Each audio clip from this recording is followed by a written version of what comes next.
मैं सबसे पहले अल्लाह सुब्हानहू तआला का शुक्र अदा करता हूँ कि अल्लाह सुब्हानहू तआला ने हैदराबाद की आवाम में मजलिस इत्तेहादुल मुस्लिमीन के लिए जो मोहब्बत थी उसमें और इजाफ़ा फरमाया और अल्लाह ने हैदराबाद की आवाम के ज़रिए मजलिस इत्तेहादुल मुस्लिमीन को हैदराबाद की पार्लियामेंट की सीट से एक तारीख़ी कामयाबी से हमको हमकिनार किया। मैं हैदराबाद की पार्लिमानी हल्के की आवाम का शुक्रगुज़ार हूँ कि उन्होंने यहाँ से अपने इत्तेहाद और अपनी मोहब्बत की बुनियाद पर 5वीं मरतबा यहाँ से मजलिस के उम्मीदवार को कामयाब किया। मैं तमाम आवाम का शुक्रगुज़ार हूँ, ख़ास तौर से ख़वातीन का, महिलाओं का, कि उन्होंने अपने वोट से और अपनी मोहब्बतों से यहाँ से एक तारीख़ी कामयाबी MIM पार्टी को दिलवाई। मैं शुक्रिया अदा करना चाहूँगा तमाम उन गयूर नौजवानों का और ख़ास तौर से फ़र्स्ट टाइम वोटर्स का और साथ ही साथ हमारे बुज़ुर्गों का कि उनकी सरपरस्ती शामिल हाल रही और जो यहाँ के मोअज़्ज़िज़ लोग हैं, उलमाए कराम हैं, मैं उनका भी शुक्रिया अदा करता हूँ और हर तबक़े के से ताल्लुक़ रखने वाले अफराद का मैं शुक्रिया अदा करता हूँ। और मैं हमारी पार्टी के तमाम मेंबर्स का, बूथ प्रेसिडेंट्स का, हमारे पूरे MLAs का, म्युनिसिपल कॉरपोरेटर्स का और जिन्होंने उस कड़ी धूप में इस कैंपेन को चलाया, मैं एक एक का शुक्रिया अदा करना चाहूँगा।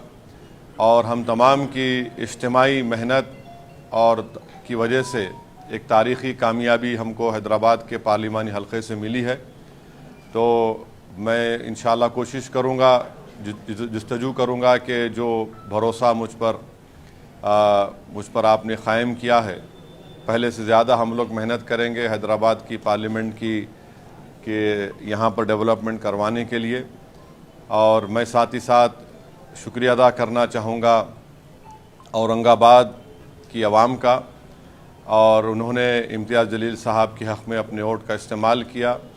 अभी वहाँ पर काउंटिंग चल रही है, मगर जो भी अल्लाह का फ़ैसला होगा वो आवाम का फ़ैसला है, हम उसको कबूल करते हैं।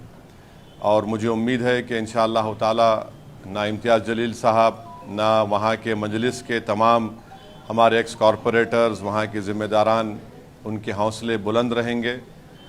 यकीनन हमारी ऐन ख्वाहिश के मुताबिक वहाँ पर नतीजा नहीं आ रहा है, तो मुझे यकीन है कि अक्टूबर में जब असम्बली के इलेक्शन होंगे, हम इंशाअल्लाह ताला ये कोशिश करेंगे कि औरंगाबाद में जो हमको कामयाबी नहीं मिली, हम इंशाअल्लाह ताला असम्बली के इलेक्शन में आज जो हमको कामयाबी नहीं मिली उसको हम असम्बली के इलेक्शन में कामयाबी हासिल करेंगे और महाराष्ट्र के असम्बली इलेक्शन में हम लोग पहले से ज़्यादा ताकत से लड़ेंगे।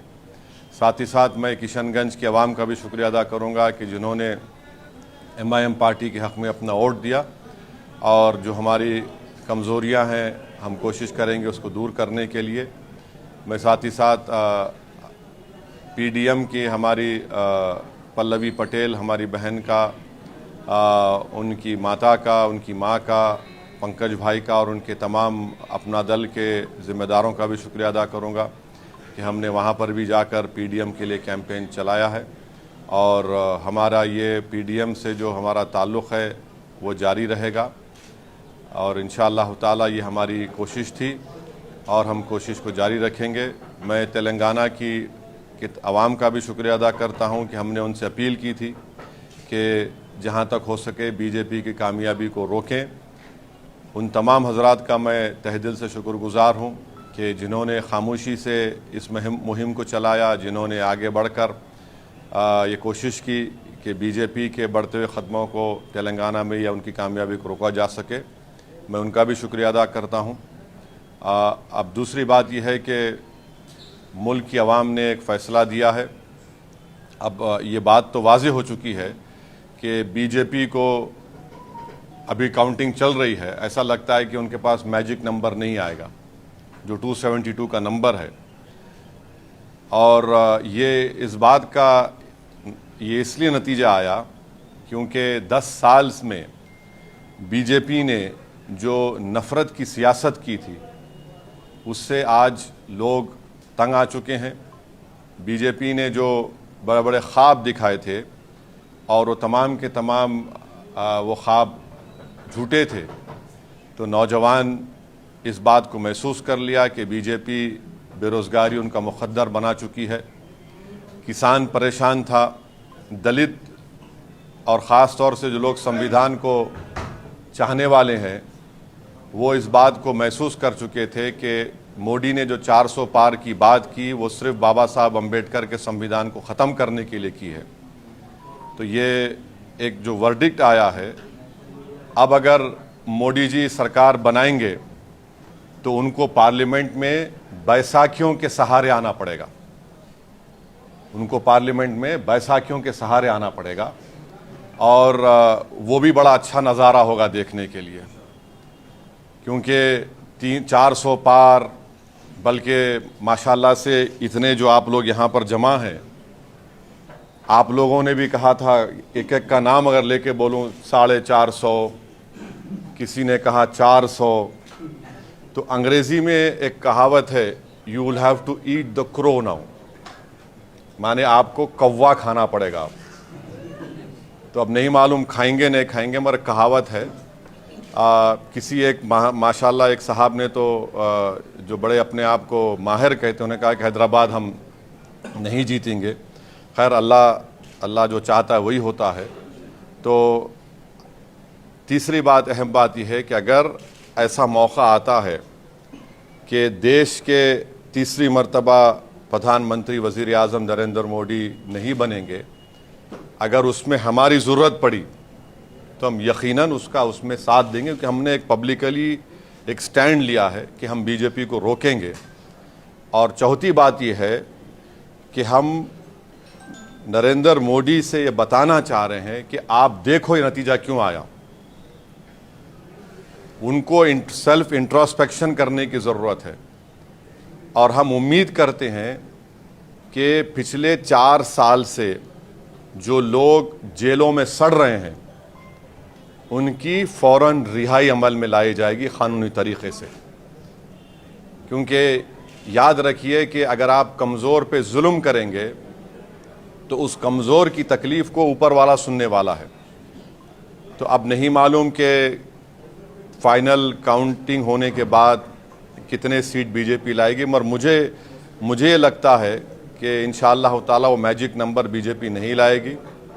और क्या होगा, कल क्या होगा, परसों क्या होगा, तो ये हमारा इनिशियल रिएक्शन है। मैं आपके ज़रिए से रेवंत रेड्डी को मुबारकबाद देता हूँ कि उनकी पार्टी 8 लोकसभा सीट पर कामयाबी हासिल की और महबूब नगर में भी हमने भी कोशिश की, कुछ 3000 वोट चिल्ला वोट से उनको कामयाबी नहीं मिली।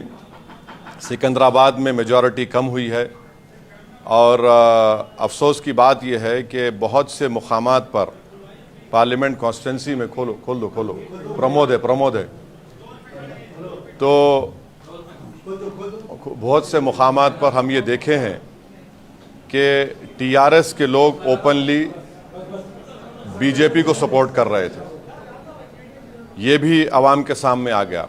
ये क्यों किए मेरे को नहीं मालूम, ये एज अ पॉलिटिकल स्ट्रेटजी उनकी बहुत गलत स्ट्रेटजी थी। अब इसका क्या खमियाजा उनको अदा करना पड़ेगा वो जानते हैं, मगर ये बात फैक्ट है। तो ये 4-5 चीज़ें मुझे आप तक कहना था।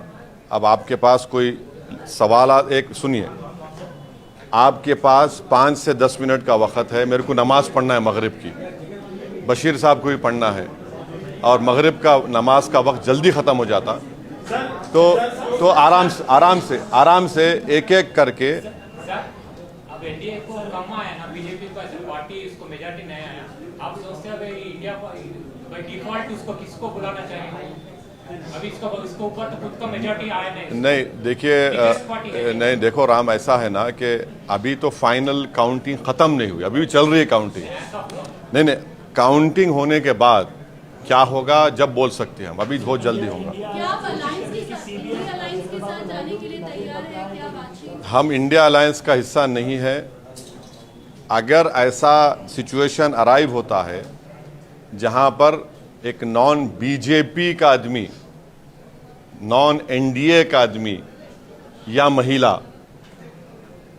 प्रधानमंत्री बनने का सामने आएगा तो हम यकीनन उस बारे में साथ देंगे उनका, मगर वो नहीं मालूम होगा नहीं होगा। हाँ बोलिए प्रमोद साहब। सर, पूरे इलेक्शन के दौरान आपने देश भर में घूम के जो बीजेपी के खिलाफ बोला, ये जो रिजल्ट आया है उसको आप कैसे देख रहे हैं? क्योंकि आप हर जगह जाके देखिए एक तो ये कि 10 साल का इनकी नाकारकर्दगी, इनके झूठे वादे, जो सुनो भाई सुनो, जो नेशनलिज्म के नाम पर उन्होंने जो धोखा दिया और चीन के बारे में नरम रवैया, बेरोजगारी, किसान, महंगाई, और जो प्राइम मिनिस्टर और बीजेपी की तरफ से जो कम्युनल अगली कैंपेन चलाया गया, उसका नतीजा आज आप देख रहे हैं।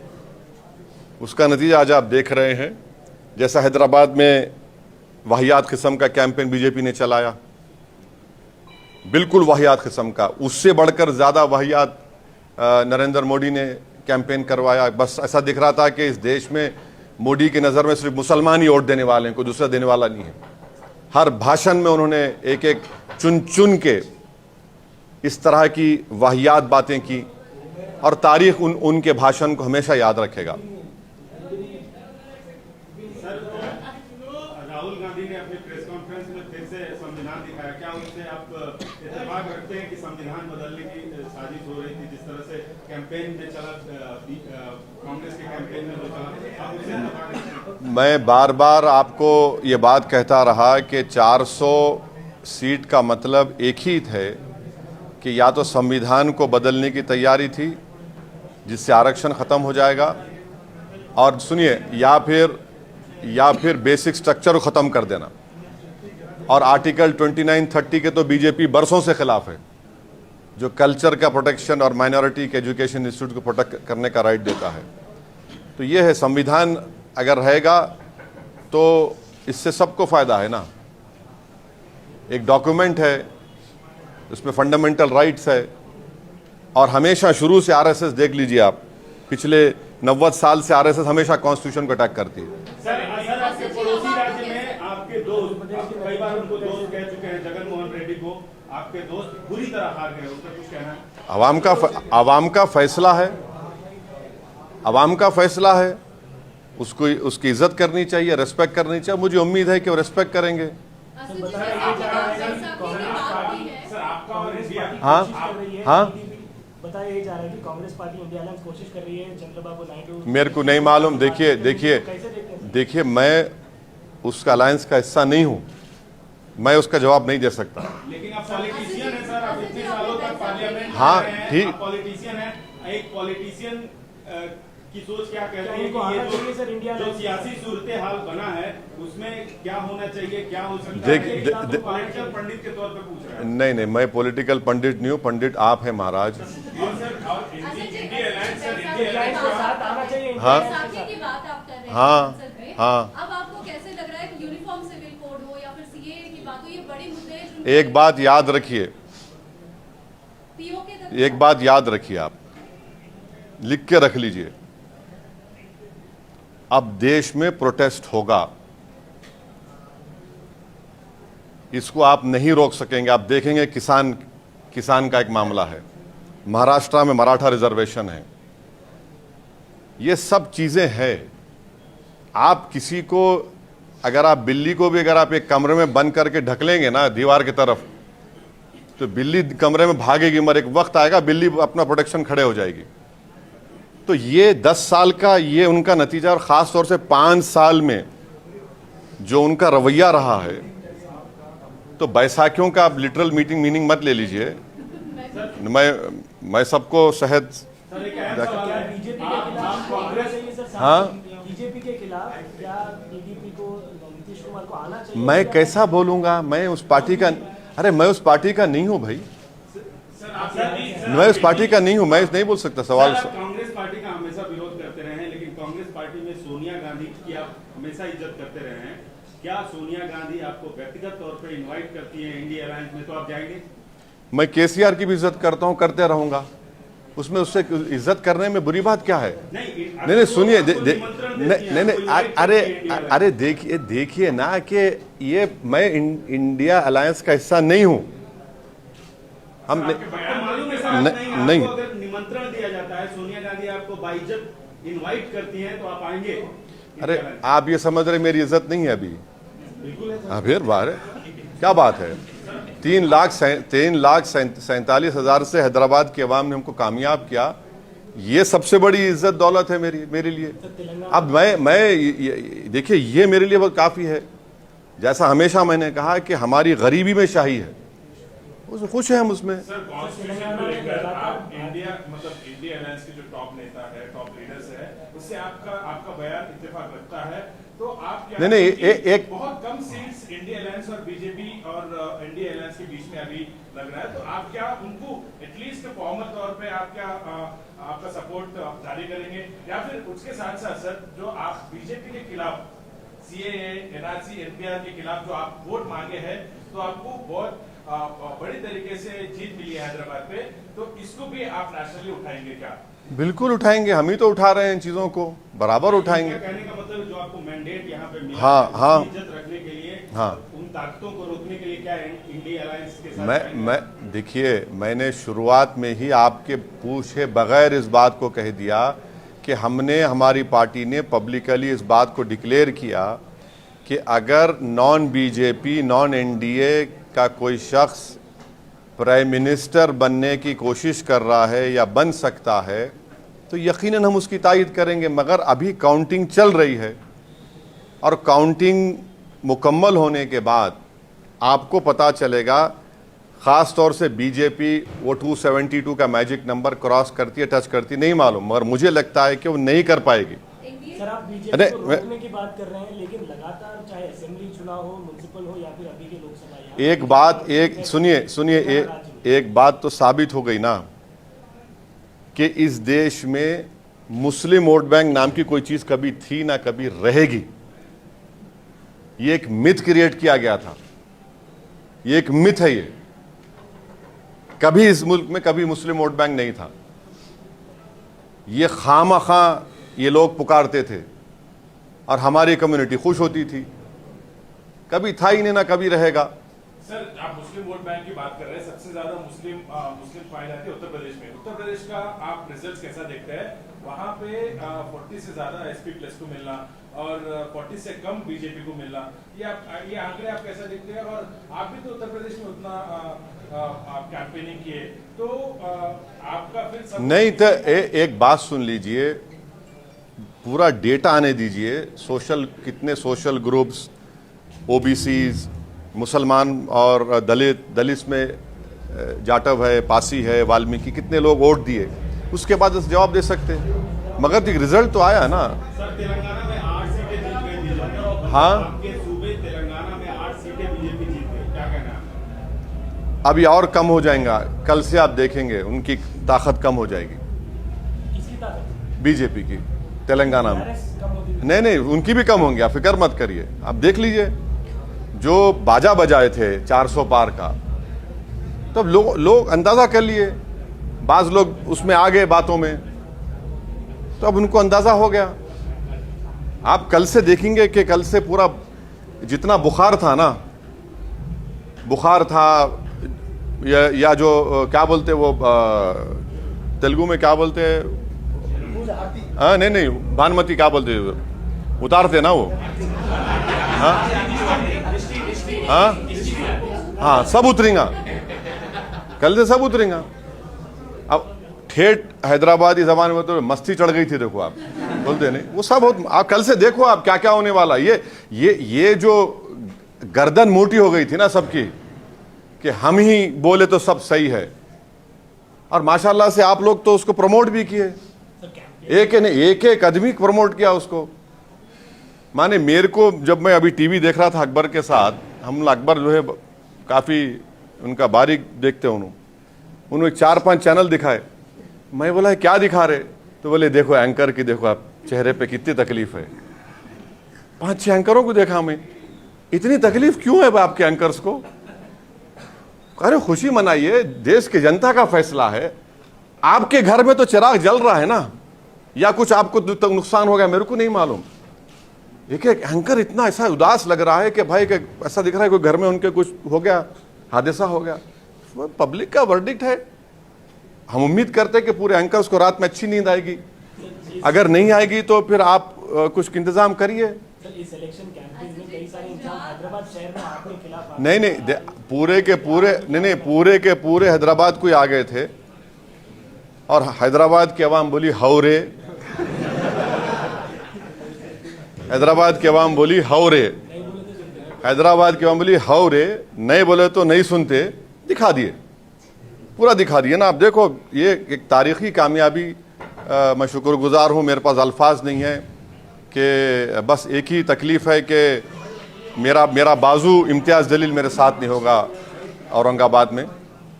और हम उम्मीद कर रहे थे कि सीमांचल की लड़ाई को हम पार्लियामेंट में लेके जाएंगे, मगर सीमांचल लड़ाई हमारी चलते रहेगी।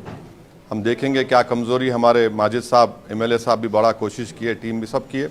बहरहाल मैं एक हमारे पार्टी के मेंबर्स का शुक्रगुजार हूँ कि इतनी गर्मी में कैंपेन किए। गैर मामूली गर्मी थी और इतनी शिद्दत की गर्मी में भी हैदराबाद के वोटर्स निकल कर वोट डाले और मैं उनको भी शुक्रिया अदा करता हूँ, उनका सलाम करता हूँ। और ऐसे कई लोग हैं जिनको ना मैं जानता हूँ ना उनका पहचानता हूँ, मगर जो दुआएं भी किए, जो मेहनत किए, मेरे पास अल्फाज नहीं है कि कैसे उनका शुक्र अदा करूँ। बस मैं दुआ कर सकता हूँ कि अल्लाह उनको सलामत रखे और अल्लाह हमको एक और हमारे जज्बे में इखलास दे कि हम उनके भरोसे पर उतरें और हमारी लड़ाई जारी रहेगी फ़िरका परस्त ताकतों के साथ इंशाअल्लाह ताला। बस एक सवाल मेरा, जैसे TMC की बात अगर हम करते हैं, बंगाल में हो या फिर पंजाब की बात करें, तो किस तरीके से आपको लग रहा है कि रुख किस और जा रहा है? और जितने कॉन्फिडेंस के साथ भाजपा मैं देखिए यूसुफ पठान जीत गए, उनको मुबारकबाद देता हूँ। नहीं, मेरे पार्टी का पूछिए ना, मेरे कैसा, मैं यूसुफ पठान जीते उनको मुबारकबाद दूंगा। वो एक काबिल कैंडिडेट है, उनके वालिद मरहूम के साथ मैं MP था, मुनव्वर हसन साहब के साथ। उनकी बेटी कामयाब हुई, उनको मुबारकबाद देता हूँ। चंद्रशेखर आज़ाद रावण कामयाब हुए नगीना से, मैं उनको मुबारकबाद देता हूँ। शायद इमरान मसूद भी सहारनपुर से कामयाबी मिली, उनको मुबारकबाद देता हूँ। हमारे रामपुर से मौलाना नदवी साहब कामयाब हुए, हम उनको मुबारकबाद देते हैं।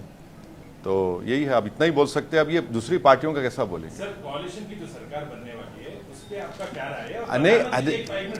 प्रधानमंत्री जी अभी संबोधित करने वाले हैं, he is going to speak to the nation, and what would be your demands?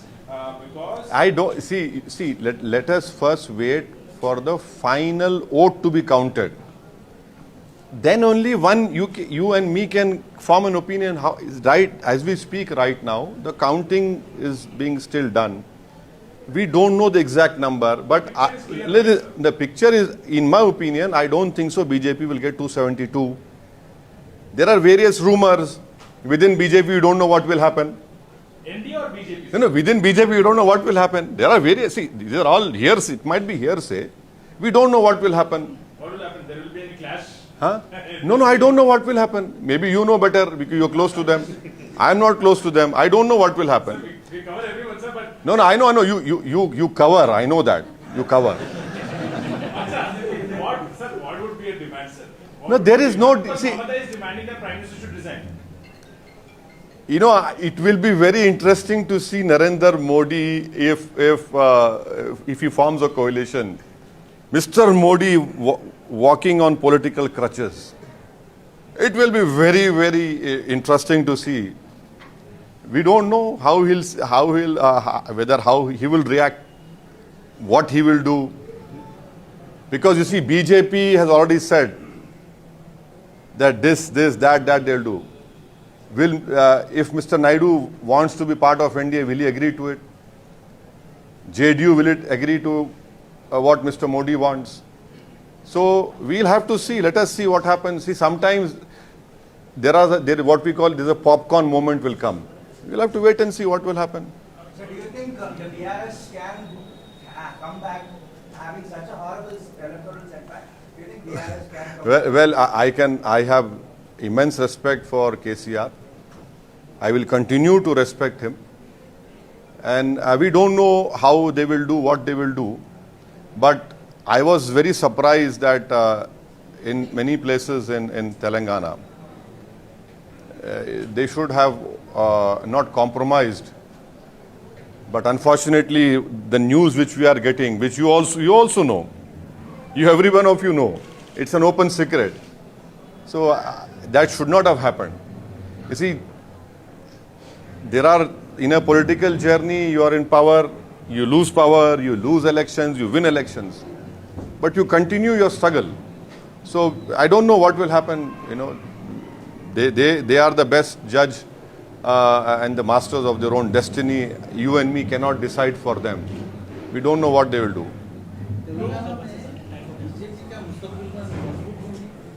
नहीं 8 सीट तो जीते बशीर साहब, तो यकीनन 8 सीट हमारे लिए एक लम्हे फ़िक्र है। और आपको याद होगा, मैं अपनी तकरीर में, जो खिलवत में तकरीर हुई थी, मैं ये सब सीटों के नामा बोला था। आप देखो, मेरी तकरीर उठा के देख लो आप, ये सब नामा बोला था मैं। जहां से लोग जीते हैं, मैं सब बोला था। तो अब बहुत सी बातें हैं, अब हम तो अपनी कोशिश किए, मगर मुझे यकीन है कि मुस्तकबिल में ये सब चीज़ें तब्दील होंगी। No, why is it, what is this? No. What is this? Today results have come. We want to develop Hyderabad. We want to keep Hyderabad safe. Communal amity should be strengthened. Akbaruddin Owaisi, our party leader, has stood up in the assembly and said, we will extend all the cooperation to you for the overall development of Telangana. We will continue to do that. But why everything has to be done on political basis? See, we have been given the mandate by the people, and we will have to safeguard that mandate also and deliver on the promises that we have made to the people of our respected constituencies. And Muslim reservation, sir. What about Muslim reservation? You should ask Chandrababu Naidu if he is supporting. No. I cannot answer everything here. Let us wait. You see, no. If tomorrow we don't know what Mr. Naidu will decide, but he is part of NDA. No, sir. He clearly said that. So then why are you asking me? Why are you asking me? It should be obvious to you. It should be very obvious to you. असल में राम मंदिर का मुद्दा और अयोध्या में जो हार हो, इसको आप कैसे देख रहे हैं, और खासकर यूपी में जिस तरीके से? ऐसा है मैडम, आप एक कैसेट को हमेशा नहीं चला सकते। तो हम ठेठ हैदराबादी ज़बान में बोले तो हम लोग बोलते हैं, खादर खां के खट्टे डायलॉग हमेशा नहीं चलते। समझे ना आप? तो वो ये चीज़ें हो रही हैं, आवाम बेजार हो चुकी है, इनसे तंग आ चुके हैं। आप एक समुदाय को तो निशाने मलामत बना दिए, एक समुदाय को तो आप खतरा बता दिए देश के लिए।